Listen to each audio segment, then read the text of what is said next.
ဒီတော့ရှင်းချက်လေးမှာ Challenge degree English လေးဆက်ပြီးတော့လေ့လာရအောင်နော်အဲ့တော့ Challenge ကရှိပြီလို့မှာ Unit 11 Lesson 1ပြီးသွားပြီဆိုတော့ Open your textbook and turn to page 102. Today we're going to talk about Lesson 2, Getting Hooked on History. So in this lesson we're going to talk about a brief history of Yangon, and this lesson focus on reading. အဲ့တော့ကျွန်တော်ဒီနေ့ဒီ a brief history တော့ရန်ကုန်ဆိုတော့ရန်ကုန်မြို့အကြောင်းပေါ့နော်ရန်ကုန်နဲ့ပတ်သက်တဲ့အကြောင်းအရာလေးတစ်ခုသမိုင်းဝင်အကြောင်းအရာလေးတစ်ခုကျွန်တော်ဒါဖတ်ကြမယ်ဒီခန်းက reading ခန်းလေးပေါ့နော်ဒါဆိုကျွန်တော်ဒီ number 1မှာ work in pairs discuss these questions. Number 1ဒါနှစ်ယောက်တွဲနဲ့ကျွန်တော်တော့မေးကြမယ်ပေါ့နော် How old is ရန်ကုန် How old is ရန်ကုန်ရန်ကုန်ကတက်ကြမ်းဘယ်လောက်ရှိပြီလဲကိုကြိုက်တာကိုဖြေလို့ရကိုသိတဲ့လောက်ပေါ့နော်ဖြေလို့ရပါတယ်နော် Number 2 What was Yangon formerly known as ရန်ကုန်ကိုရင်တော့အဆောင်တော့ဘယ်လိုမျိုးသိကြလဲ What was Yangon formerly known as ဟုတ်ပြီဒါလေးကိုနှစ်ယောက်တွဲပြီးပြန်လဲဖြေလိုက်လို့ရှိရင်ဒီ number 1ကပြီးတော့ပြီနော်ပြီးတော့ကျွန်တော် number 2က read the passage ပါ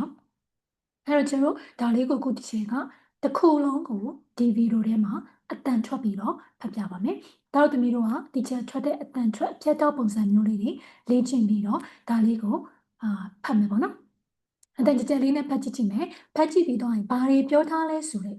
ဒီစာပိုက်ရဲ့အဓိက main idea တွေနောက်ပြီးတော့ဒါတွေကိုနောက်တိကျနားလည်အောင်ဖတ်ပြီးတော့ရင် 3A 3B နောက် number 4 5အဖြစ်ရှာမယ်ခိုင်းလို့ပဲနော်ပြေရှာလာကြည့်ဂျက်ကနောက်ထပ်ဗီဒီယိုကြောင်းလို့ရှိရင်ဒီစာပိုက်ကဘာအကြောင်းတွေပြောထားတယ်နောက်တို့သမီးတို့ရဲ့အဖြေလေးတွေနဲ့တူဖြေတိုက်ကြဟုတ်ပြီနော်ခေတ္တစကုချေကဒီစာပိုက်တစ်ခုလုံးကိုဖတ်ပြပါမယ် The town which is known as Yangon today is said to have been founded over 2,600 years ago BC 588 Hmong chronicles of the 11th century refer to it as Dagon or Lagoon, and it was known as Dagon until King Alaungpaya renamed it Yangon and Anglicized as Rangoon in 1755. According to Hmong chronicles,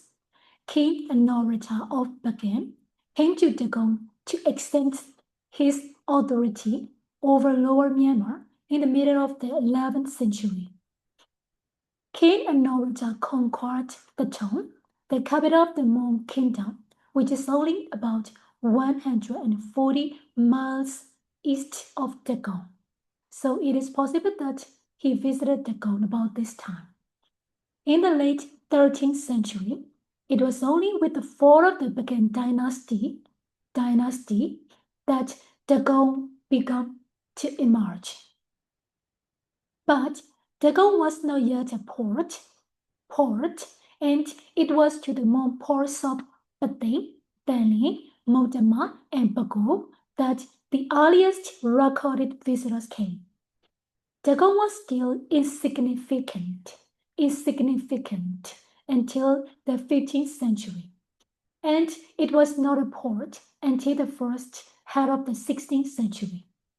It was only in the second half of the 16th century that Dagon gradually achieved enough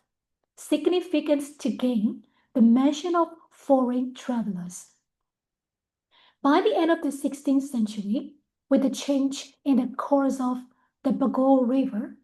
which no longer flowed directly into the Gulf of Montema, Stanley replaced Bago as the main Hmong port. Dagon was still a small stockade town by the river. However, it was said that during the festivals, the town was too crowded to travel by land or by boat. In fact, the main religious festivals were accompanied by fairs, which were by this time sufficiently attractive to people from foreign countries, making Dagon a market for overseas trade. In May 1755, King Alaungpaya conquered Lower Myanmar, including Dagon. This marked an important stage in the history of Yangon, for it led to the growth of the modern city. He wanted to make a fresh start and have a new port. As a result, Dagon became an obvious choice for a new port, as it had already been a place of some commercial importance because of the fairs that accompanied the main religious festivals at the Shu Dagon. Dagon became the leading port in Myanmar with its new name Yangon. Okay, ကဲဒါဆိုရင်တောက်သမီးတို့ကအခုဖတ်သွားတဲ့စာပိုင်လို့တခြားဖတ်ပြီးတော့အဖြေလေးရှာပြီးတော့တစ်ချက်ကိုနောက်ဗီဒီယိုဆောင်မယ်ဟုတ်ပြီနော်နောက်ချက်ကဒီဗီဒီယိုလေးဒီမှာပဲရပ်ထားလိုက်မယ်နောက်ဗီဒီယိုမှာဂျင်းနဲ့တူပြန်တွေ့ပါမယ် See you next video have a nice day bye bye